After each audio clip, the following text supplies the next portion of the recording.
one of the things I really try to do with our customers, because I run into guys coming and going from sheep hunting. There's a lot of travel hubs when you go sheep hunting. If you're hunting in the Yukon, you're going to go through Whitehorse. If you go to Northwest Territories, the northern section of it, you go through Norman Walls. So you end up meeting a lot of guys at base camp. You meet sheep hunters coming and going from hunts. And I meet so many guys coming back from their first sheep hunt saying, I just wish I knew. And so what I love to do with our customers is share everything I've learned over my lifetime of backpack hunting and sheep hunting to make sure you guys get the most out of. Maybe it's a once-in-a-lifetime sheep hunt. That you don't be that guy going, I wish I knew. Mid-50s at Arctic Red. Bought his longbow. 10 days later, he killed a ram. It was a marathon of a hunt. He came home, told me the story with a level of excitement I've never, ever heard in my dad's voice before. The one thing he said that I'll never forget, he said, don't wait. I wish I'd have started sheep hunting earlier because of how difficult and how challenging a sheep hunt can be, especially if you're going to go on a pure backpack style hunt. Welcome to the J. Scott Outdoors podcast. Today is going to be number 3 of the KUIU question and answer session with the co-CEO, Brendan Burns. Brendan, how you doing? Doing well, Jay. Thanks for having me on again. Sorry it took so long to get dialed in, but traveling, so. Yeah, I know you've been busy. I was super excited to see the film come out on your brown bear hunt. That was just an amazing film. Talk about that a little bit.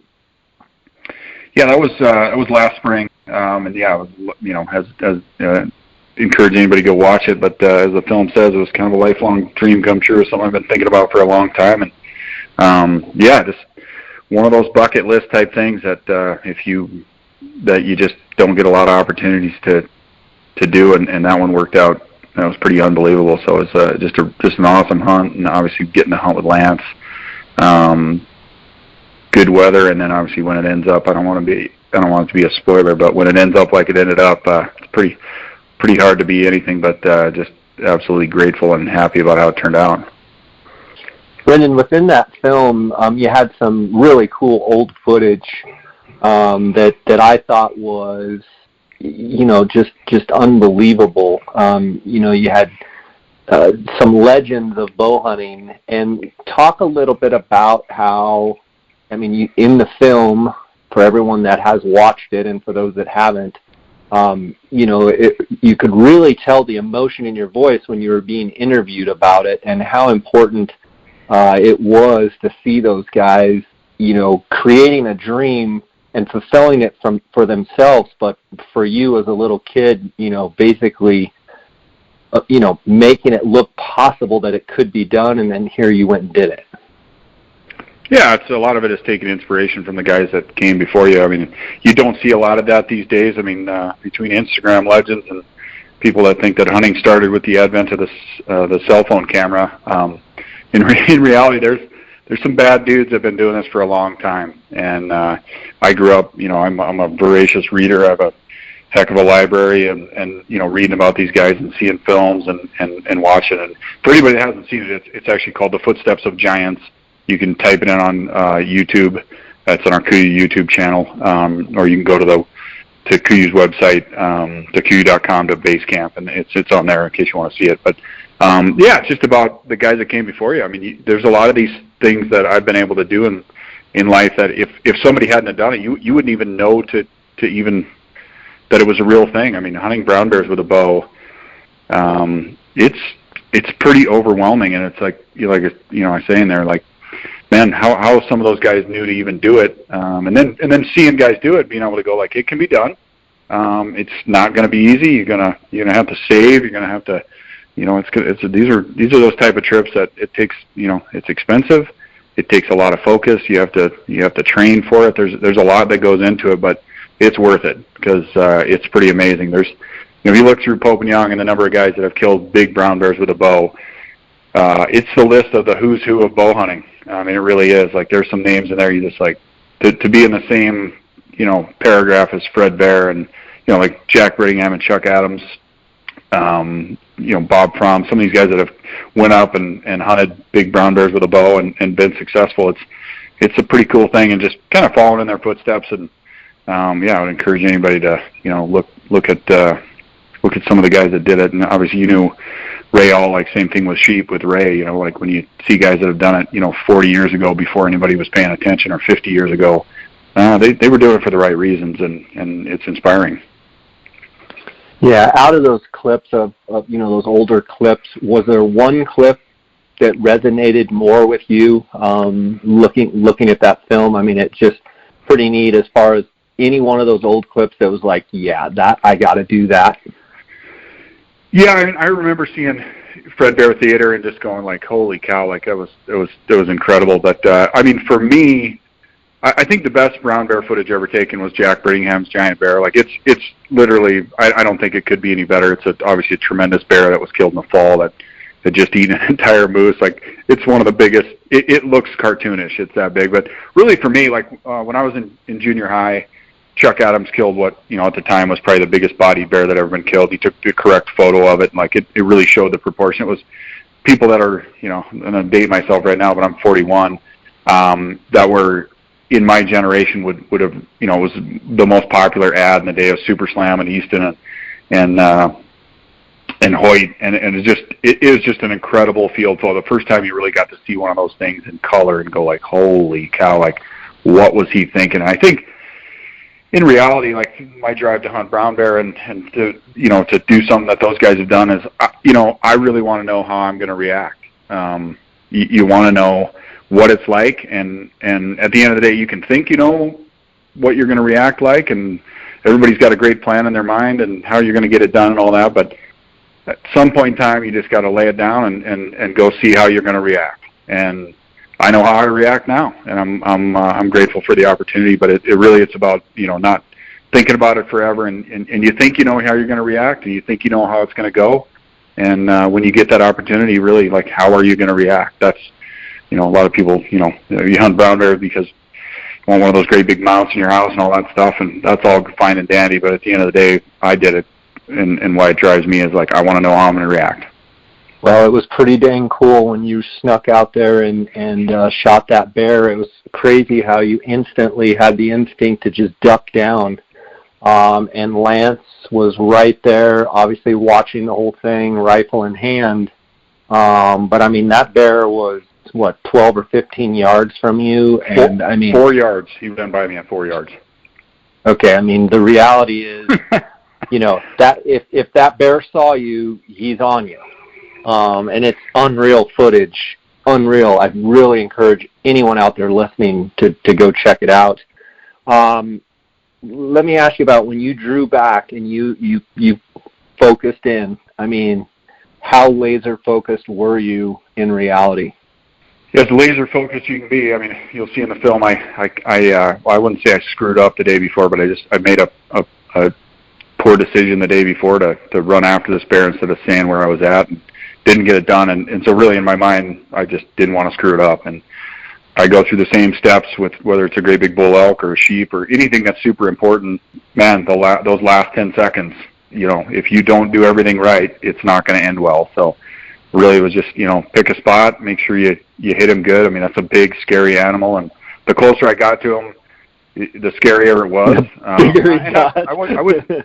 wouldn't say scary. Yeah, I mean, like scary, but just like they're giant, and they walk. They don't care about anything else. They're not scared of anything, and I think that's the thing with a big bear like that is they're not afraid of anything. They are that he doesn't have flight or fight.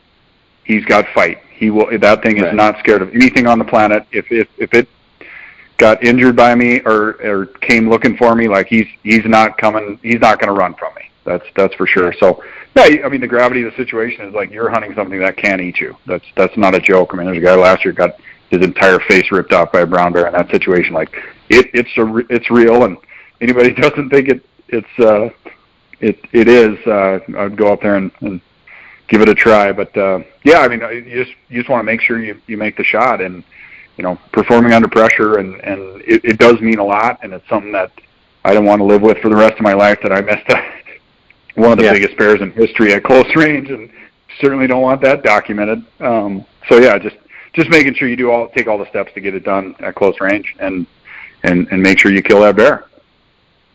I thought that was an interesting point in film where Lance looks at the, you gotta love Lance, looks at the camera and says, "I hate bow hunters." And as an outfitter, I totally understand what he's saying. And I've had guys, I've said some things to him like, "You don't like bow hunters?" It's like, no, you don't understand what I mean and what I'm saying. To you, Brendan, when he says that on the film, what do you think he's saying? Well, he doesn't hate bow hunters. He hates. It really boils down to, there's a classic example. We got in on a giant bear, and actually, that if anybody that's watching the film, it's kind of hard to explain. But the bear that I get on and don't get killed is actually one that Jason Harrison killed 4 days later.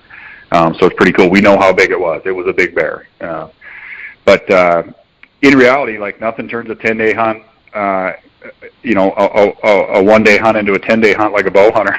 I mean, that was a dead bear with a gun, with any rifle client, and it actually put everybody in there was definitely more danger involved. That bear got 3 yards from me at one point in time, and I just didn't have a shot. I didn't feel comfortable. One of the things I went into the hunt is, I'm not going to take a shot unless it's perfect. I did not want to wound. I would rather not get a bear than wound a bear. I don't want to put anybody else in danger.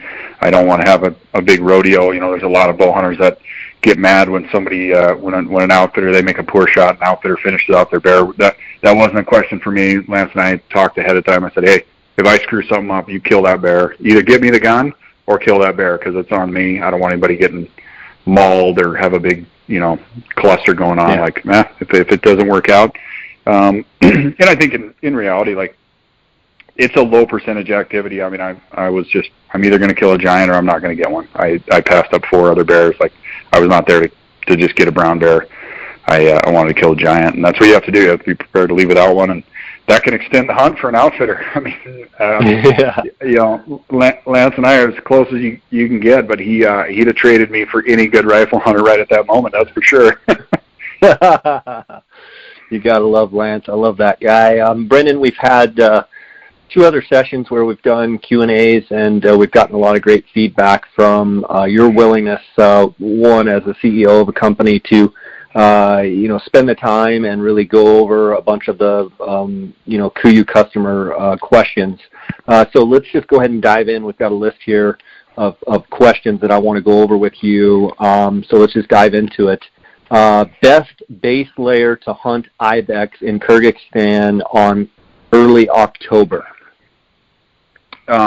Okay, well, as a true base layer, I would say, and I have not been to Kyrgyzstan. I did not take that trip this year. I sent some of my buddies went on it, but I would say, given the amount of travel, the lack of showering, just the overall distance and the lack of gear you're going to take, I would probably say, as a true base layer, I would say merino wool, either 125 or 145, just because you're not going to be changing that much when you're overseas. I mean, you're talking about a lot of travel. I think those guys said they left from my house. It was basically 60 hours of travel just to get there. Like, you got to get funky, no matter what you're in. But I'd probably say merino would be the best base layer. Okay. 1st of August, stone sheep hunt, northern BC, Tiburon versus Kutana. Yeah, that's one where you're gonna, that's one where you're going to want to watch the weather. Tiburon, if it's unusually hot, we had one a couple years ago, it was, forest fires ever unusually hot. It was, 70 degrees for, 15 days. Like, that'd be one to take Tiburon. I would maybe lean towards the Kutana or the attack pant, possibly even the Pro, depending on if you want knee pads. But it's just going to depend. I would say it'd be a rare year that you would wear Tiburon for sure on a stone sheep hunt. I would lean more towards Kutana on the hot end. They're going to be more durable, and then attack pants are hard to beat. I pretty much attacks my go-to on a sheep hunt. The Kutana's more durable but less breathable. It's hard to be more breathable than the Tiburon pant. They're like not wearing pants. So yeah. While we're on that, Brendan, you talk about the Tiburon, the Kutana, and the attack, and you say that the Kutana is kind of between the Tiburon and the attack. KUIU has come out with this Kutana line, so just to be able to kind of put it almost in a lane, so you've got Tiburon would be the lightest, most breathable. Normally, then it would be the attack, but you're going to say the Kutana pants are going to fit in between the Tiburon and the attack. Correct? Yep. Kutana falls perfectly in between Tiburon and attack. It's a light early season pant, but it's more durable. So our entire Kutana line that we just launched is a spandex-free stretch nylon. And so basically anything that's Kutana is spandex-free stretch nylon, which is designed for, it's basically an improvement in durability. So anytime you're going to lean towards more durable, the stretch nylon is going to be superior in that. So it's not really a line. The Kutana is a technology. It's a stretch. Okay. It's a stretch nylon. Okay, so this is something that Toray, your partners in Japan, came to you guys with, and you guys have been bouncing back and forth, where you wanted something more durable between the Tiburon and between the Attack. I mean, the technology is in the fabric, and it goes all the way through. And we picked the fabric line to fall where we wanted to add into our line, and where we thought there could be an additional durability. I mean, for example, I think every single time we've done one of these Q&A, it's been is prickly pear, or what's the cat's claw going to rip it? Like the cat's Kutana claw, pant, the Kutana pant early season is going to be more durable than Tiburon. Like the guy that's worried about the cat's claw and that kind of stuff you guys deal with, it's a very lightweight early season pant, but it's got superior durability. That's what the Kutana pant would be.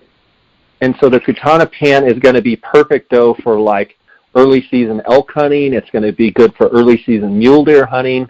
Right? I mean, so at that point, you have the choice between Tiburon, Kutana, and Attack on some of those early, elk hunting, early bear hunt, some of that stuff. But if you were leaning toward need just a touch more durability than, say, the Tiburon that is, super lightweight and super breathable, you're going to go just a step up, and you're going to go with Kutana that's going to be a little more durable. But perfect for it's a lot more durable. It's a lot more durable. It's just it's built for the durability. I mean, the dot air technology in the Tiburon is, I mean, you can't get more breathable. You can't be better for hot weather than that.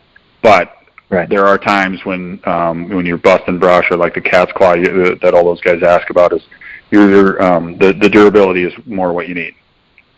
Okay, and so would you say the Kutana is more durable than the Attack, or similar? It's different. I would say it's the face is slightly more durable. I would guess it doesn't have the stretch of the Pride Flex poly, so it's just different. And again, you're gonna I guess as coming from the company, I think you're probably going to need them all. We don't add things in just to add. We really don't add things in just to add them in to have for a new pant. Like, it really falls into a lane where you can find yourself in any given year in a hunting situation where you need, a Tiburon pant, a Kutana pant, an Attack pant, or a Pro, depending on if you want knee pads, a stretch woven, or whether you need a soft shell later in the season. It falls into a lane that we felt like we were missing a pant. Yeah, I mean, it seems like early season Coues deer, some of the early season mule deer stuff, it sounds like that Kutana is going to be perfect. Let's jump to the next question. Kutana best for AZ prickly brush. I think what they mean is the cat claw. I would say, Brendan, I'll let you answer. I mean, nothing is really made for Arizona cat claw. I mean, that stuff is nasty, nasty, nasty. So at some point, you have to have a give and take. You could wear a double-kneed Carhartt pant that, yes, you can bust through that brush, but you're going to chafe, you're going to sweat, they're going to be hot. So, I mean, I'm curious what's your thoughts. You've seen some of that cat claw down in Mexico when you were Coues deer hunting with me. The Kutana, it's pretty damn durable. I think it's the best we make for that particular situation, like that early season durability. I think they'd be pretty happy with it. Okay, sounds good. Next question, what are the differences between Yukon and Kutana rain gear? Which one to get? I wish I had more detail as to what they were doing. So the Yukon is meant as like a dual purpose, like standalone. It's incredibly durable. It's obviously heavier. Your Yukon jacket and pant would double, like, you wouldn't take an extra jacket with that. That is your outer jacket. You wear that, and it also is waterproof when it's raining. Now, the Kutana rain gear that we just came out with is designed to be a more durable backpack rain gear. It's a little more feature rich. It's got pockets on the pants. It's got a different membrane. It's going to be a little better for like bust and brush, heavy contact type stuff. It's our most durable backpack rain gear. It's not going to be as quiet as the Chugach, and again, it just really depends on what application you're using it in. The Yukon would be the heaviest, most durable. Obviously, if you're looking for durability, backpacking, I would go with Kutana. If you're like moose hunting in Alaska late and you're wearing it all the time, I'd probably go with Yukon for. But they're definitely different. Okay. So the Kutana though is going to be a heavier duty feel to it than the Chugach, but it's not going to be the quote unquote bomb proof of the Yukon, correct?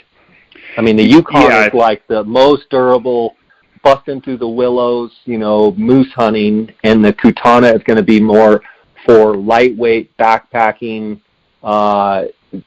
heavy durability compared to the Chugach, but not as heavy as the Yukon.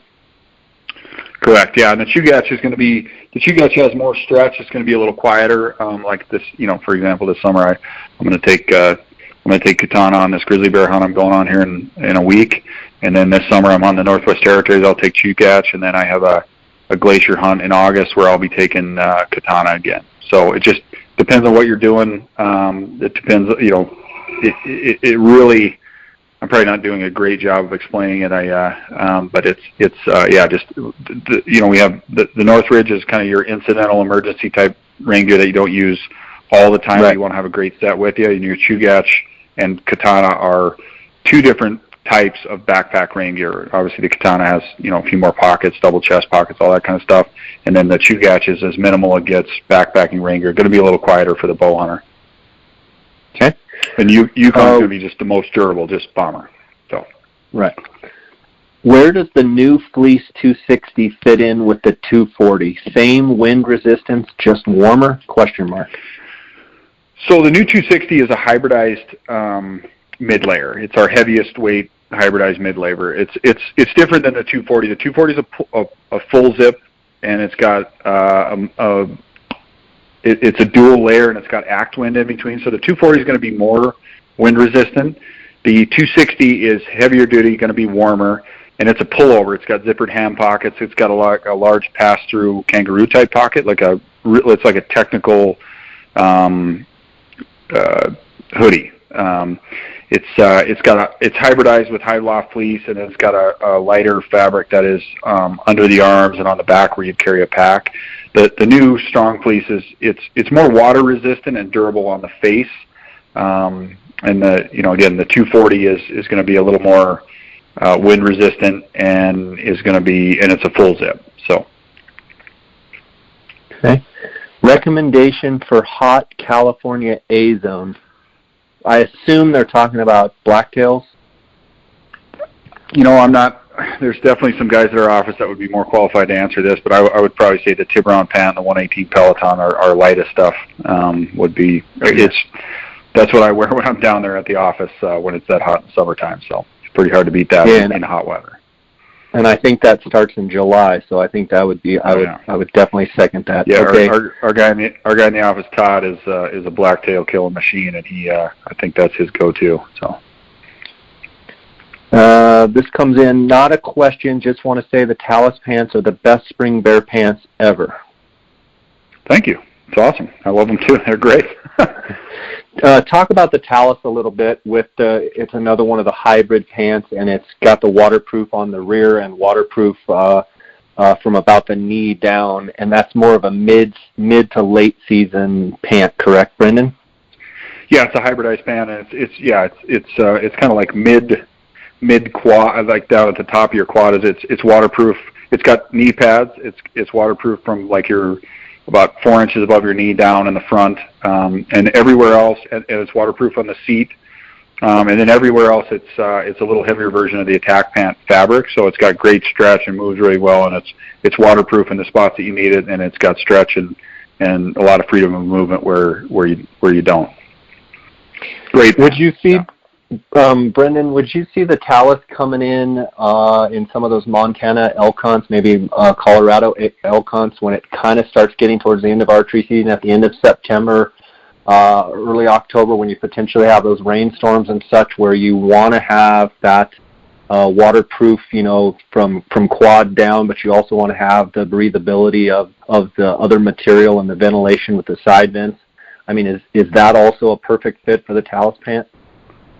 Yeah, I've started the last couple of years. In fact, the first pair we were ever testing, I don't know if you remember, but I was wearing them on that hunt I do. when you and I were helping Jason with trying to kill that trident bull, and it got pretty nasty. Yep.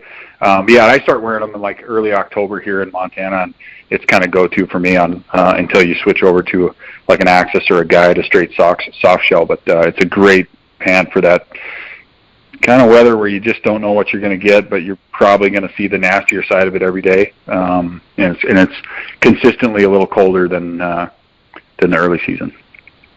But and you bring up the Axis. The Axis is going to be when it's all like those conditions where we had those days where it was just snow, snow. You're going to go with the Axis because it's going to be a warmer pant and more of a late season pant than the Talus. Yeah, it's a soft shell late season pant. It's hybridized as well with waterproof from the mid thigh down, back around the calf and the butt. Like if you're sitting in the snow. I mean, yeah, it's a soft shell, late season soft shell, more wind resistant as well. Okay. We have a really great pant comparison guide. I'll point out, like if anybody's confused by this, and obviously we don't really prep these ahead of time, but we have a great pant comparison guide on KUIU.com if you want to go check them out, and it lays them out by season how they lay out with each other. Yeah, it is awesome. Okay, how do you set the bootstrap on the Yukon Gators? How high for ideal use? I'm assuming that he's talking the step on your insole or your on your instep. I would assume. So I would assume yes. Okay. Well, how I do it is I undo that strap totally when I'm first setting up my my Gator, and then I get the Gator fitted over the top of my boot. I get the lace hook as far down as I can get it, and then I run the strap under. Now, one thing I do run into a lot is the buckle always goes on the outside on a Gator. I hate to say that, but I see it all the time with our Gators and lots of different Gators. I mean, because you're gonna they basically have them inside, or they basically have them on wrong side. Yep, correct. So it's designed for that to be on the outside, and so when you run that strap underneath it, like underneath the middle of your boot, and come up into the buckle, what you want to do is tighten that buckle down to where it's going to be pretty snug. Ours will be just about watertight around the boot. That's what you want. But so you can get them on and off without ever taking that off again.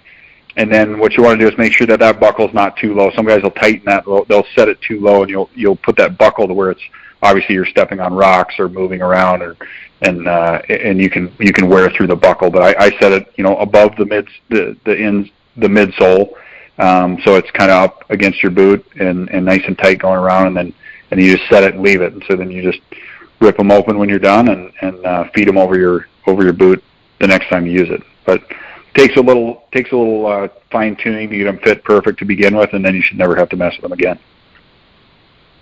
Okay, just ordered Kutana stretch woven pant. How will they compare to my Tiburons in Arizona?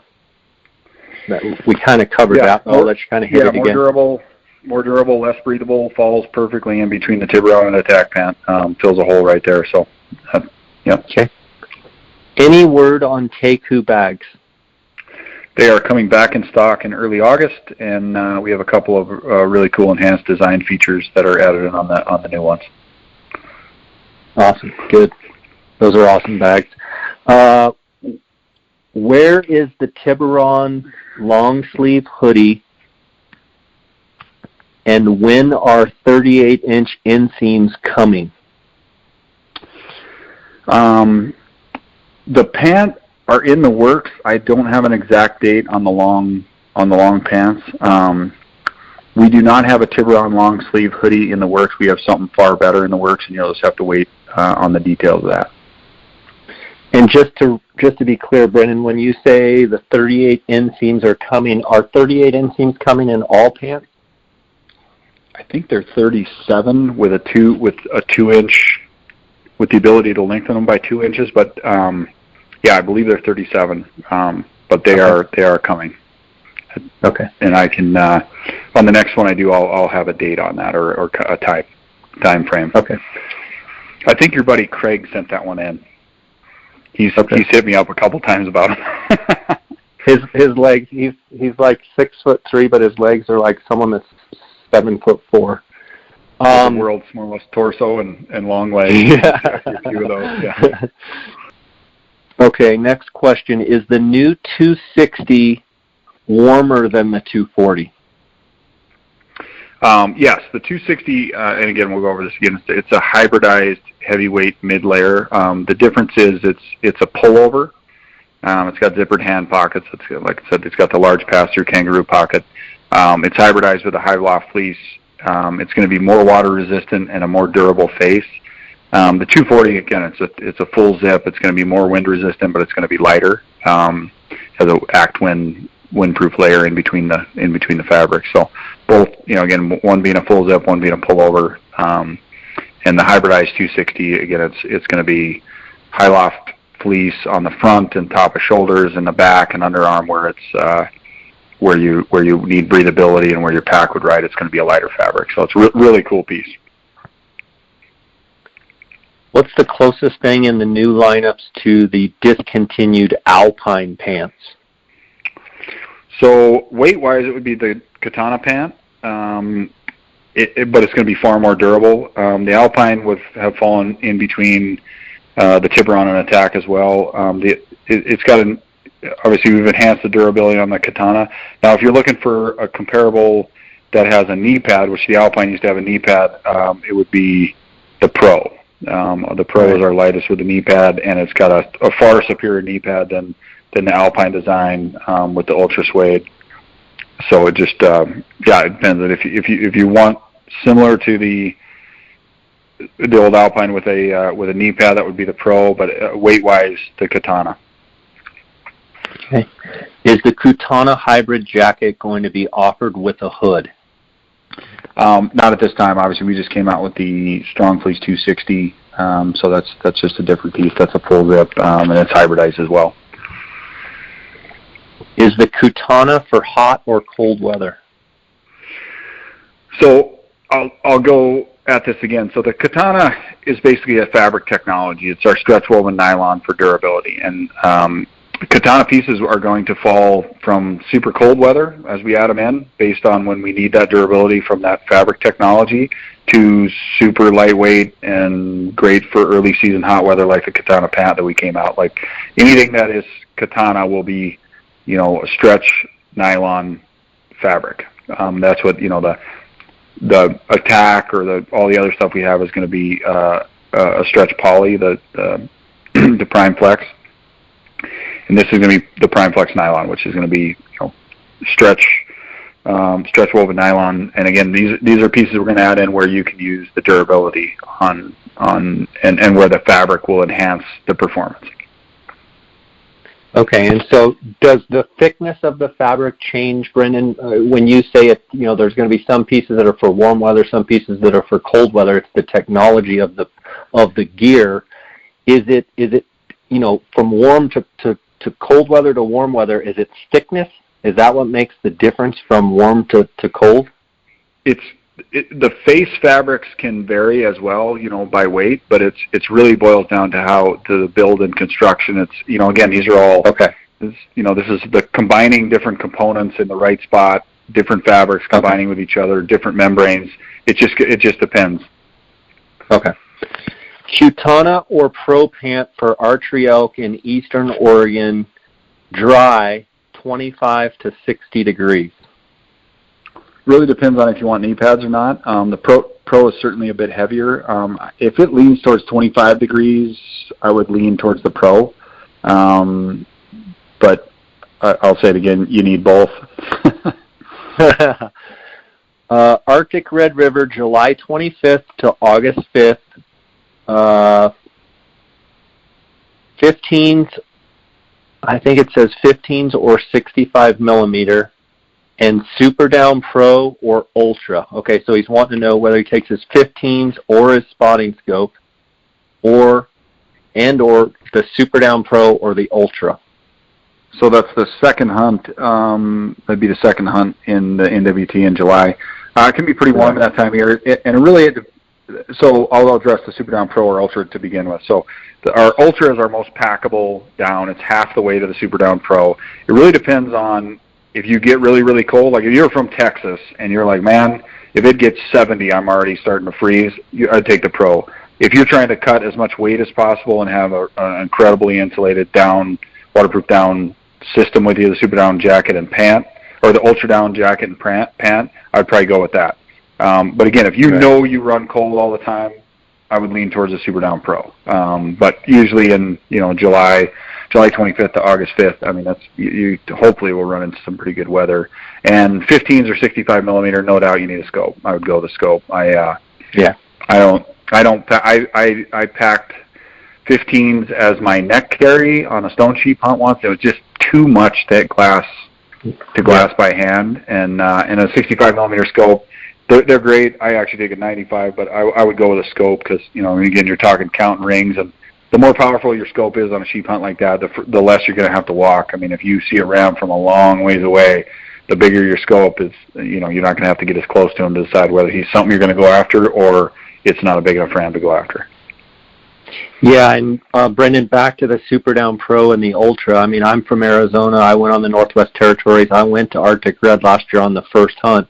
I took the Super Down Pro jacket, and yeah, I am one of those guys when it gets below 60. I'm thinking it's cold, and I'm happy I did take the Super Down Pro jacket.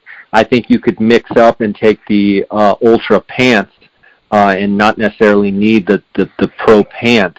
But if you're someone that gets cold easy, why not carry just a smidge more weight and get the Super Down Pro? Also, Brendan, wouldn't you say, really watch that weather.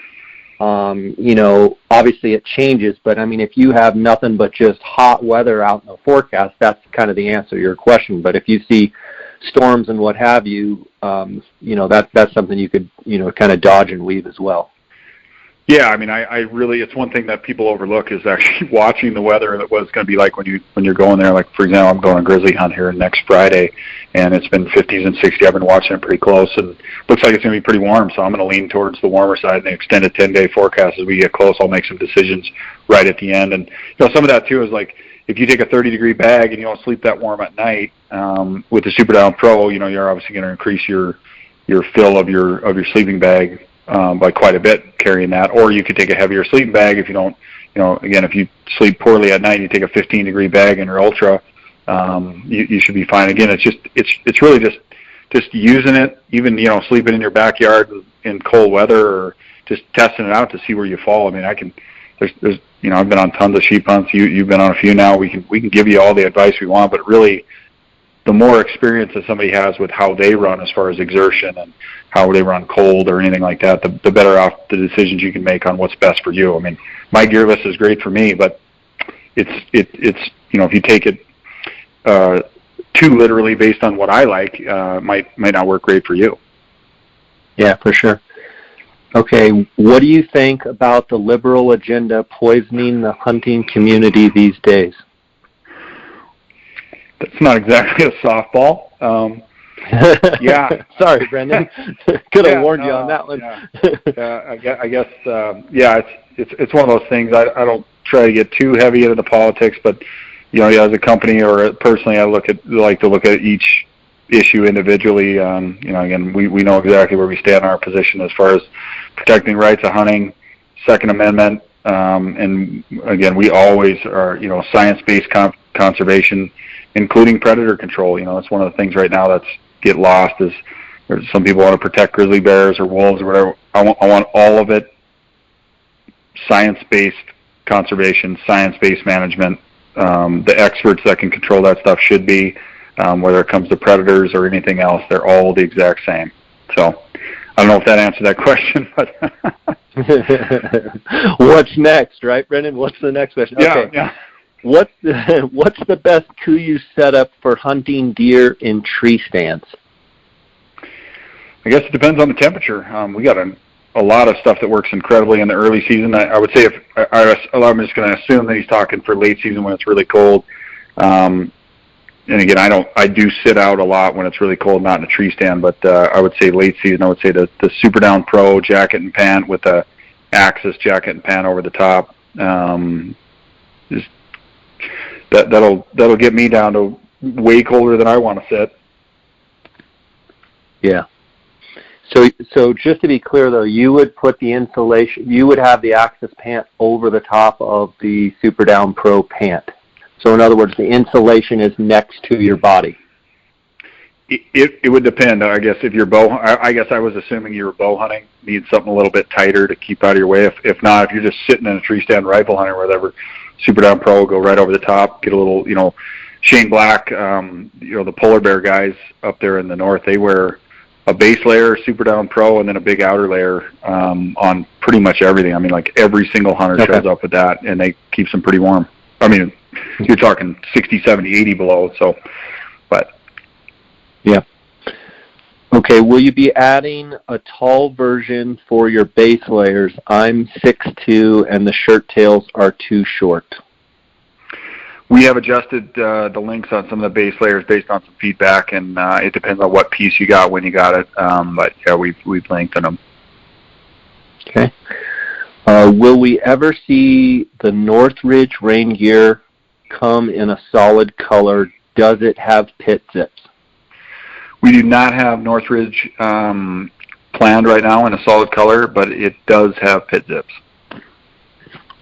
Okay. Best rain gear for archery bull elk in Utah, Manti unit. I would probably say the Chugach. The Chugach is our quietest rain gear we make, and I would lean that way early season, especially that's my go-to when I'm bow hunting. It's got more stretch than, say, the new Kutana. It's definitely going to be quieter than the stretch nylon, and I'd say the Chugach. Yeah, I agree with that. Okay, Strong Fleece 210 versus 260. Is the hood the only difference, or is the 210 a lighter material? The 210, so the hood is a difference, but the 210 is a lighter material. They're both hybridized. The 210 or the 260 is going to be considerably warmer than the 210. And again, both are hybridized with the underarms and the back where your pack would fit, and breathability on the underarms. The 210 is definitely a lighter fabric. And again, we have a new mid-layer lineup on the KUIU site that's going to kind of explain these better. But yeah, it's definitely lighter. Yep. Type of insoles for Scarpa Rebel K boots. I generally trade them out for super feed, or I've got a couple different types of insoles that I use. A lot of it depends on your arch. I have really flat feet, so I tend to try to not recommend people as far as what insoles they should go for, because they're really fitted for their feet. If you have a high arch, you wouldn't like the same ones I do. But I do pull the insoles on any boot I use. I pull the insoles and get a fitted insole or a technical insole. Try a bunch of them. Yeah, I mean, that's one of those things that you can really try a bunch and find what works best for your feet and see what your feet respond to. Wouldn't you agree, Brendan? Yeah, boots are a tough one. I have exactly what I like. I love our boots. I love a synthetic boot because they don't stretch. I love how fast they dry out. But at the end of the day, your foot is 50% of the equation. I believe we build the best sheep hunting boot on the planet. If it does not fit your foot, it's not going to be the best sheep hunting boot for you. So again, it's just, you got to try them. Feet are one of those things. Can KUIU, you're going to love this one. Can KUIU please make a turkey vest? Help me out, Jay. Turkey vest, Brendan. Maybe we'll have to task Jay with the design. You're far more experienced. I've shot a bunch of turkeys, but I believe I was wearing a vest while I did it too. But yeah, it's just, and again, there's lots of great ideas out there and stuff that we could do down the road or whatever, but we're really focused on solving the problems in mountain hunting that keeping with what our focus is. I mean, that's just something that we haven't dived into, but maybe I guess bug Jay more. He'll have to draw one up. Brendan, taking that a step further, when you say you guys focus on mountain hunting, obviously you don't say that to offend people that are turkey hunting and say, oh, they don't want to build us a vest. Talk about the fact that, from a company standpoint, and in order to keep a company healthy and keep a company profitable, you have to stick with the core values and principles of what you want to design. Obviously, you build products for mountain hunting, and you want to make those products better and, focus on innovation, but there you can't build everything, correct? I mean, you have to kind of pick and choose your battles as to, you can't go super wide. That's why you guys don't do waterfowl. That's why it's not saying you can't use KUIU on waterfowl. It's not why you have a huge, extensive women's line. All those different things, you kind of have to stay focused in order to make the company strong, correct? Yeah, we have a plan. This stuff doesn't happen overnight. We are sticking to the plan. We have laid out what the focus is, where we want to innovate, where the technologies that we're coming up with can make the most improvements, and what we're the best at. I mean, and again, let's just take the turkey vest for example. Is there a huge innovation we can make in turkey vest that would make them far superior? I don't know. I mean, we haven't focused on that. If we can make a huge improvement based on our business model and based on the technology and our partners and our designs, the stuff that we like, if we are an expert in that field and we feel like we can make an improvement, we have lots of stuff we develop that is just kind of the same that we don't come out with. Again, we're focused on solving problems. So wherever the problem lies, that's what we'll go after. But it's a plan in place right now, and we have. I think everybody thinks stuff happens faster than it needs to be. You have to pick fabrics. You have to innovate. You push our partners to come up with new stuff and see where it fits and see what the best use is. And sometimes you test it and it doesn't work like you think it is, or sometimes it falls on top of something you already have that's better. So yeah, it just boils into the plan. The turkey vest is just not in our plan, and some of the other stuff. I'm not saying we'll never do it. It just doesn't fall in the plan right now. Okay. This question comes in before you guys had the Mountain Academy. Will the Mountain Academy speakers' videos be uploaded to YouTube like last year, and will they be on Jay's podcast? They will be on Jay's podcast. They are coming soon, both YouTube and through Jay Scott, and we're just pulling some clips and cleaning up some stuff on them. It was a Speaking awesome of the Mountain event. Academy, wish you could have made it. Yeah.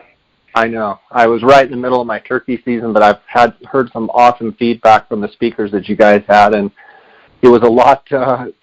Remember the year before how hot it was? We did it in June, and it was just sweltering. I think it was like 108 that day out there on the asphalt under the tent.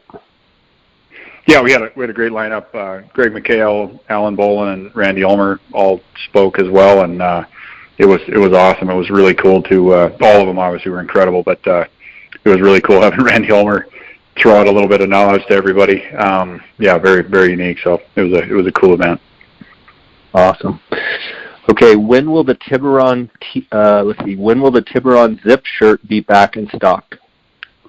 So we have the full snap version of that shirt, which is the Tiburon snap shirt, is available right now, and then the Tiburon zip shirt is discontinued. We are doing a redesign in the works and going to improve it a lot. You'll just have to wait. It's going to be towards the end of the summer. It's a really impressive piece. So we've definitely improved that piece. Okay. How does Kutana rain gear compare to Chugach? We've covered it several times, so you might as well hit it again. Yeah, more durable backpack rain gear. It's got more feature rich. It's got pocketed pants, double chest pockets, newer membrane technology, which is designed to extend the life of the garment. It's not going to be as quiet as the Chugach. And again, like if I'm bow hunting, I'm taking the Chugach. If I'm, like what you guys did with Frank Sanders and that stuff, out goat hunting, I'd probably go with the Kutana. It's got a hydrophobic membrane. It's probably going to dry a little faster if you do get it totally soaked. So the Kutana is. But yeah, again, it's two separate ultralight backpack options, basically depending on what you're looking for and the conditions you're going to be in. Any possibilities of a Tiburon hoodie, added concealment and UV protection? ? Not a Tiburon hoodie, but yes, there is some stuff in the works. We have something really cool coming, and that's about as much as I'm going to say about it. But yeah, we have some something far better than that in the works. Plans on upgrading Bino harness, better attachment points when Bino's on a tripod.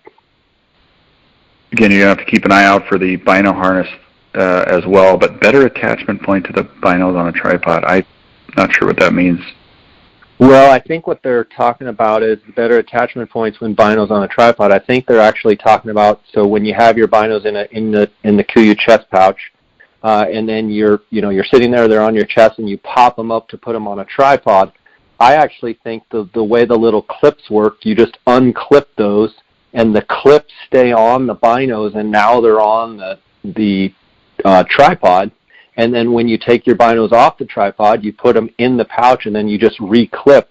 The shoulder straps obviously are over your shoulder, and you just clip them in. I actually think the attachments, from my perspective, they're actually sweet. I really like the and it's male and female. I actually, depending on the length of male and female, I actually will clip them underneath so they're not flopping around. But that's why we designed it that way. You can unclip them and hand them over if your buddy wants a glass, or put them on 15s or walk away from them. I'm not. Yeah. If he's got an idea that's better than that, have him let me know. Yeah. Is the new Strong Fleece 210 in the same class as the Peloton 200, weight and warmth-wise? Yeah, so the 200 is a true mid-layer, like in between base layer, mid-layer, soft shell jacket, rain jacket, whatever it is. The Strong Fleece are designed they're a first mid-layer that has DWR water resistance and more durability on the face. If you're going to be wearing that piece primarily as your outer, it is a mid layer, but if you're going to be, using it as your kind of like primary outer layer, then probably the Strong Fleece is going to be better, but they're very similar. So, Brendan, with this new Strong Fleece 210, I mean, like, you could have it on and kind of have your backpack and kind of be busting through some brush and what have you. With the face on it, it's not going to catch and pick more like a Peloton 200. It's going to be a little bit more durable. So you could actually wear that, kind of going through brush and what have you. Yeah. The durability in the face and the DWR, the water resistance, are the big difference in the Strong Fleece. Okay. What is the noise level of the new Strong Fleece? Is it pretty silent still for bow hunting? Yeah, I would not hesitate to use it bow hunting whatsoever. And again, it's if you're doing a final stock, the durability and the water resistance is going to give you just a little bit more of a barrier as far as if it was your primary outer layer, like finishing bow hunting. But yeah, it's not any noisier. Is the Kutana pretty much perfect for Sonoran Coues deer hunting? Pretty much, yeah. Enhanced durability is perfect for that type of terrain. I'm going to give it the full rundown here this fall coming up, so we'll report back, but I'm excited about it. Okay, Brendan, how often do you replace your synthetic Scarpa boots? It depends on the amount of wear. I think I figured it out. It's generally about 400 miles by foot. They start to wear. You're pretty much done with them. And again, it depends. Some guys get 2 years out of a boot. I have not had a boot in a long time that I got more than a sheep season out. So I replace them when they stop being waterproof, and when I start losing traction, really, like especially like kind of the hard edges, when they start getting really, really rounded, they get delegated to the boot pile, which is becoming quite large for somebody who wants some boots with missing traction in size 44. You're saying there's going to be a time and place when Lucas is going to have a little window there where he's going to be able to wear a bunch of shoes, a bunch of boots for a while. Yeah. Oh, yeah. So I don't know, as fast as his feet are growing. Probably not. Okay, here's a question. How does the Kutana line compare for warmth, breathability, durability, and layering ability? And something I've learned since we've already been doing this podcast is it's not exactly the Kutana line. It's Kutana technology. So it's a whole new technology. It's not like a line like the Peloton line, or the Merino wool line, or the Super Down Pro. It's a technology, right? Yep. Yeah. It's a stretch nylon fabric technology, and like I said, it's going to fall where we feel that durability, the durability of stretch nylon is going to enhance what we already have, or pieces that need that durability. That's where we'll put it in. So we have some cold weather stuff coming later, all the way to super hot weather. So it just depends on where that particular fabric will perform better than anything else. And just to reiterate something else that you had said, where it's stretch, but it's not using elastic. Yeah, spandex is what they put in nylon to give it stretch, and what that does is it increases the weight. It makes it heavier. It absorbs water, makes it hard. It dries out far less fast. It picks up bacteria when it holds moisture, which makes it smellier, potentially grows bacteria. Again, it's the technology we have is without spandex, stretch nylon, so it dries faster. It's going to be more durable.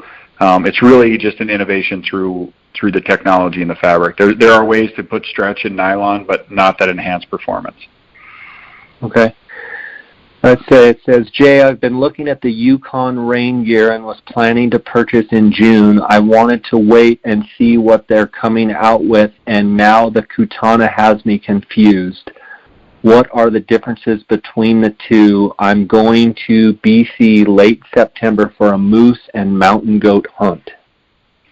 It's actually a fairly difficult question, because I was going to say, if he had said I'm going BC late September for moose, I would say Yukon. You're probably either horseback or and going to be living in that stuff. Late September, going to get some terrible weather.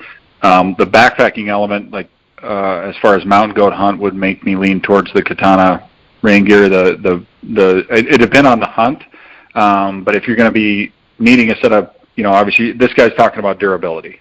Those are our two most durable rain gear options. If you want a backpack set, I would go with the Kutana. If it's something that you're probably going to be wearing the whole time, you want something that's absolutely bomber as your primary outer layer, I would go with the Yukon.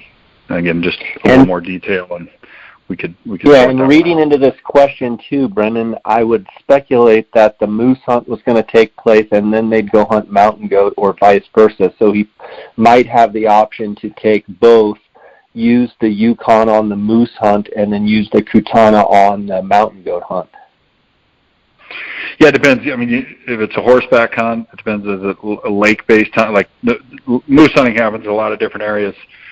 Sheep hunting, or goat hunting generally happens with a backpack on. So I guess it just depends on the hunt. But both great options. Again, if you're going to be primarily carrying your rain gear, I would lean towards Kutana. It's obviously lighter. If you're going to be wearing it 24/7, I would go towards the Yukon. Okay.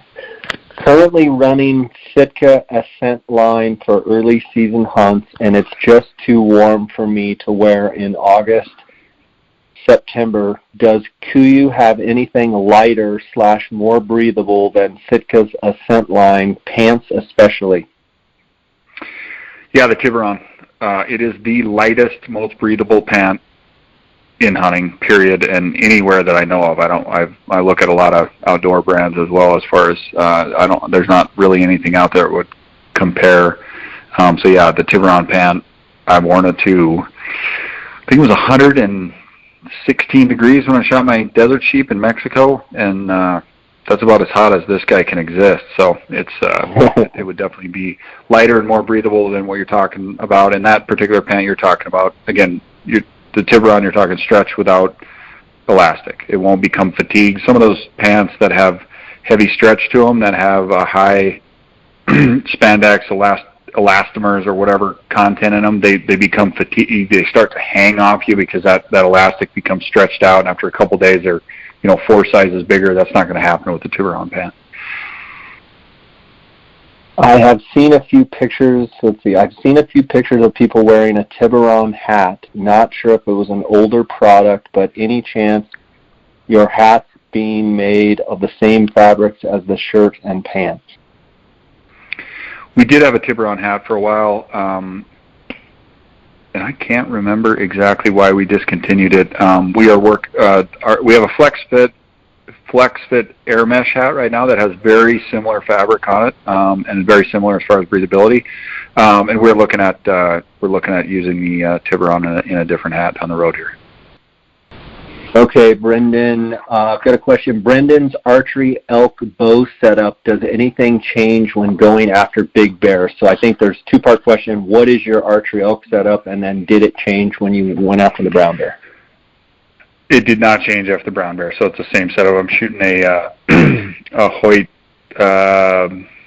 RX3 right now. I'm shooting 400, and I'll just go through my grizzly setup that I'm going in a week. I'm shooting a 490 something grain arrow with a 185 grain Valkyrie broadhead, really heavy weight forward setup. I'm shooting 72 pounds. The thing about big bears and elk are hard to kill. Like big bears, they have fairly thin skin. If you hit them good, they pretty much are done. I haven't killed everything in North America, but I think elk probably have the strongest will to live of any animal that I've ever hunted. I think elk are about as hard to kill as just about anything. So I have a separate sheep setup when I'm hunting Dall sheep or any other antelope, a lot of other different stuff. When I travel, I basically have two setups. One is a little faster setup, same deal, 72 or 74 pounds. I shoot a little lighter arrow, but something just a little more flatter shooting. But when it comes to elk and bears and big stuff like that, elk are just about as hard to kill as anything out there. So I keep the bear, my big heavy bone, tough to kill animal setup is the same as the brown bear. Brendan, speaking about elk being tough to kill, I want to take this question just a little step further. I've got a question the other night about front-on elk shots, and I'm just curious your thoughts on a frontal shot on an elk. Well, it's actually something I don't really deal with a lot because I don't call at all for any reason whatsoever. So I think that's really something that when you're calling and you're calling stuff into yourself, I rarely get in that situation. I think these the setup that I'm shooting right now would probably have power right through one. Jason killed a big bull with me 3 years ago, shot it head on at 30 yards, and it was dead as fast as any animal I've ever seen. He hit it perfectly right where the dark meets the light, buried it, shot clean through him, and that was as fast as I've ever seen an elk die. I really don't end up in a lot of situations where the front-on shot is what is presented to me because I just don't call. But again, if you're confident in that shot and you've got the experience to make it and you know exactly where to put it, dead's dead. But as far as is that a preferred shot or whatever, like I said, I just don't have a ton of experience. I've heard guys talk about how many they've killed head on and all that stuff. I don't know. I prefer broadside. They die hard for me. Good answer. Please give detailed overview of best application for Kutana line and what it replaces. Kind of went through all that, but as far as what it replaces, it doesn't replace anything. It is a durable. It's a durable technology that we're going to add to fill in the holes in our line. Like we have some places we want to add products that we feel that you can use during your season, whether it's colder weather or warmer weather or specific applications. We use that technology and those pieces, the stuff that we're innovating on to fill in the line, so you can use it. The goal is, negative 50 to 120, and some of these pieces will fall all the way in there. It just depends on where we feel like we can improve performance. Is the Kutana hybrid jacket going to be offered with a hood? Not at this time. We just came out with the High Loft Strong Fleece 260 hoodie, which is our newest hood edition, and pretty happy with that 3DFX hybrid jacket, and I don't see that coming anytime soon. Brendan, the last question here. How has Brendan's role changed after the loss of Jason? Yeah, more softballs. Well, sorry to get a little heavy on you. But. Yeah, no, I put it this way, that it has been a super difficult year. Not just my role, everybody's role has changed. I tell everyone, everything has changed and nothing has changed. The focus of our company and our mission is exactly the same as it's always been. So there has been a lot of change from, obviously the loss of Jason is an incredibly tough deal. But at the end of the day, nothing's changed. We are extremely focused as a company at the task at hand. and that is relentless innovation, improving products, taking care of our customers, all the stuff Jason believed in. As far as like the roles, Jason's wife Kirsten's been an incredible owner now, and she's empowered everybody at the company to keep the focus on the things that make KUIU great. And again, a lot's changed, but nothing's changed. Innovation, customer service, solving the problems. That's been cool. I have a amazing partner at the company, co-CEO Melissa, who Jason hired both of us at the same time. It's a tremendous situation for the company because we have a completely different and complementary skill set in the areas that we focus on in each role. So, and then, at the end of the day, we have an incredible team at KUIU.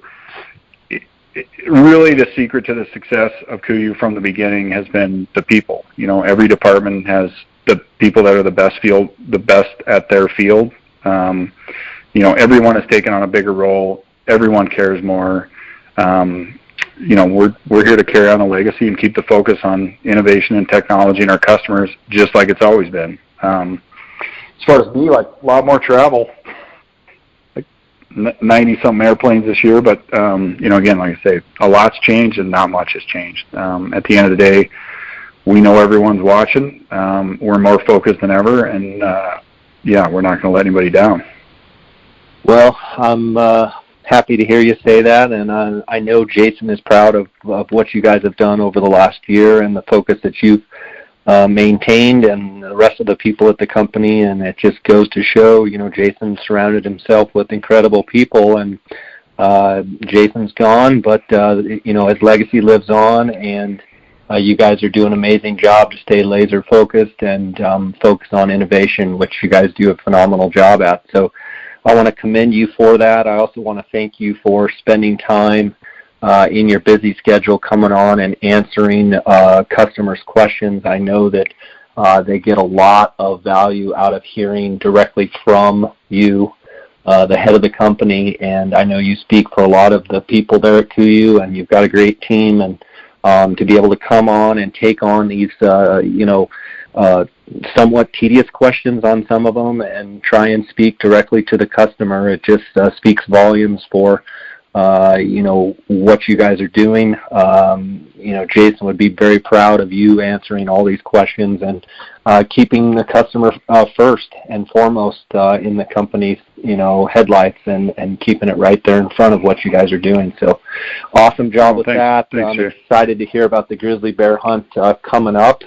What else do you have on your plate moving forward after you get back from the grizzly bear hunt? Thanks, Jay.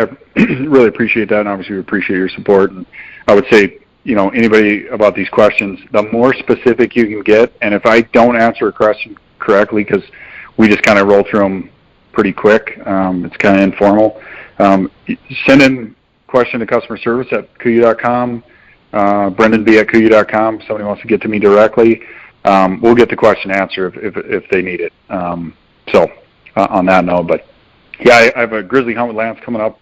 I leave next Friday. It's obviously last year was a brown bear, so this year I'm hunting grizzly bear with a bow. Really, really excited about that. And haven't been in the woods that much in the last 9 months. I'm really looking forward to kind of unplugging all the technology and getting out in the field and just kind of hanging out with the guys. So it's going to be pretty fun. And then I have two sheep hunts this summer. One in the Northwest Territories in July, archery Doll sheep hunt, and then one really looking forward to on the Hawkins Glacier and with Ultima Thule in August. So all the stuff this fall. So got a busy year coming up. Really ready to get back to doing the fun stuff. Awesome, man. Well, have fun with Lance. That's always just hanging out with him and his crew is always fun. I had such a great time with them on the Doll sheep hunt in the Chugach last year. And good luck with the rest of the draws coming out with some of the different stuff. And can't wait to see the picture of the grizzly bear, and pretty cool to get a brown bear and a grizzly bear. Pretty dang neat.